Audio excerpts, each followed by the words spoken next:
Welcome to this new video from Sapphire Talks English. In this video, we shall take a binocular and try to look at the economic sizes of various countries and their growth dynamics over the next 10 years.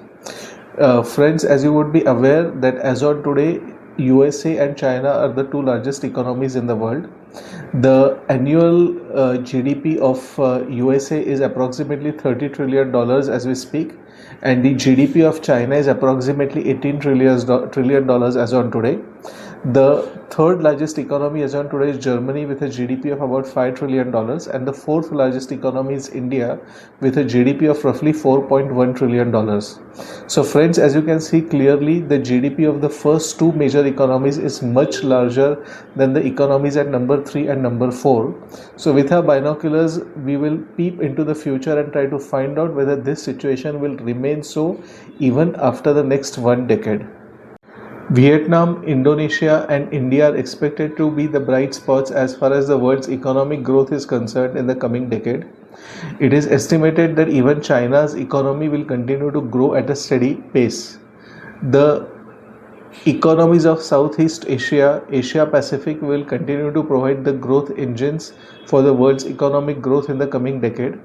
It is estimated that these economies will grow at an average of 4% per annum, whereas the advanced economies of G7 and the West will grow at 1.5% per annum. Out of the total Asia Pacific economies, it is expected that Vietnam, Indonesia, and India will in fact grow even faster.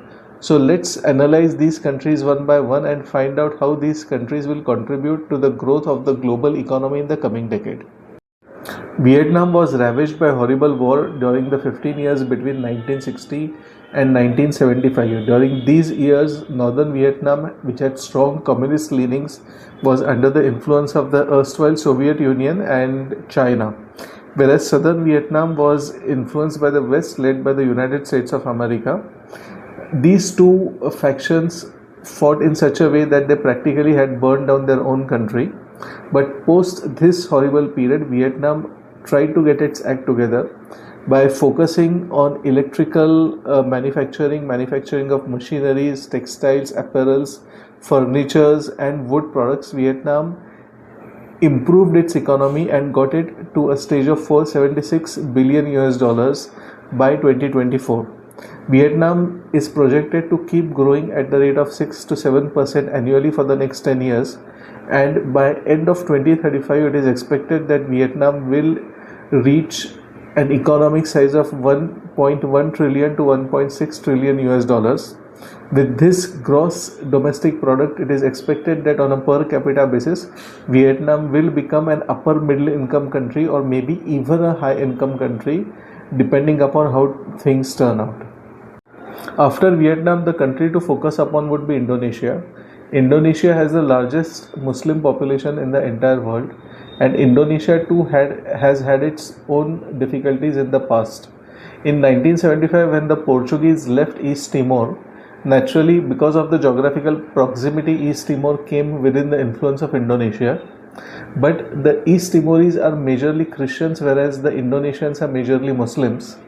On account of that, there was a severe internal conflict between these two regions, and finally around 1999 East Timor gained independence. But in spite of all these difficulties, Indonesia has managed to maintain a growth rate of roughly around 5% throughout. As on 2025, Indonesia's nominal economy was valued at $1.5 trillion per year, whereas by 2030 it is expected to reach $2 trillion per annum. It will continue to grow at approximately 5% per annum right throughout up to 2035. The main drivers of Indonesia's growth is basically its mineral wealth like coal, oil, natural gas, as well as ores like nickel and copper. Besides this, Indonesia also, like Vietnam, does export some electronics and machinery items, and Indonesia is blessed with a lot of palm oil and vegetable oils which it can export. Based upon this, it is expected that Indonesia too will continue to grow at around 5%, and it will be a major driver of the global economy. The brightest spot in the global growth story in the next 10 years is going to be India. All of us are aware that since India got independence in 1947, India has faced a lot of difficulties in the form of natural calamities like floods, hurricanes, droughts, and earthquakes. There were many man inflicted calamities also, like wars initiated by China, by Pakistan. China itself initiated 2 wars, whereas Pakistan has tried to fought 5 wars with us. Also, Pakistan has been following a policy of terrorism, of bleeding India by 1,000 cuts. In spite of all this, in 2025, India achieved a milestone of being a $4.1 trillion, fourth largest economy in the world. India is poised to keep growing roughly at 6 to 7% per annum for the next 10 years.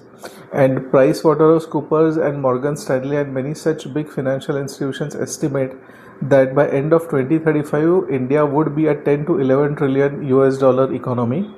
The sectors which would boost the Indian economy maximum are pharmaceuticals. India is a large producer of generic drugs as well as branded contractually manufactured drugs.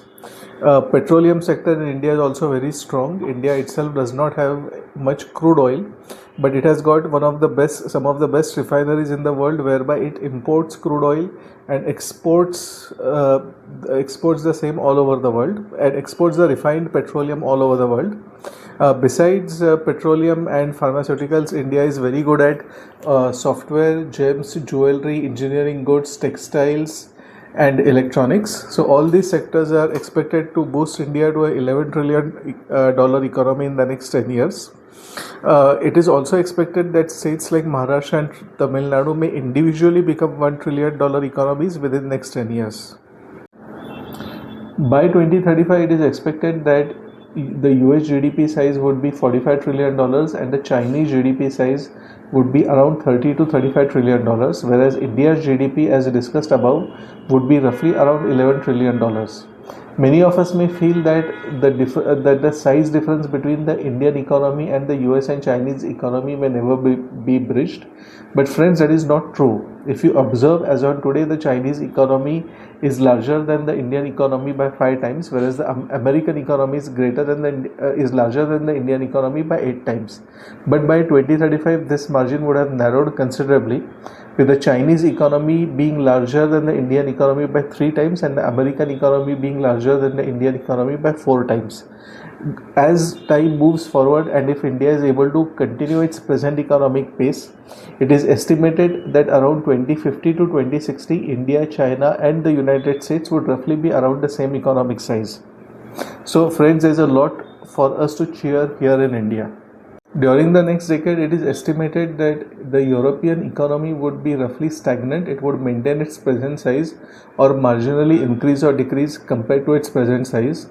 The real three drivers of the global economy in 2035 would be the USA, China, and India, and the entire fulcrum of the world economy would be moving around these three economic powers. So friends, in this video we have tried to unpack with a pair of binoculars how the world will look from an economic perspective after 10 years, let's say around 2035. I hope you liked our video. If you have liked our video, please subscribe to our channel. Please like this video, and see you, and I'll take your leave until the next video. Thank you very much. Jai Hind, Jai Bharat, Vande Mataram.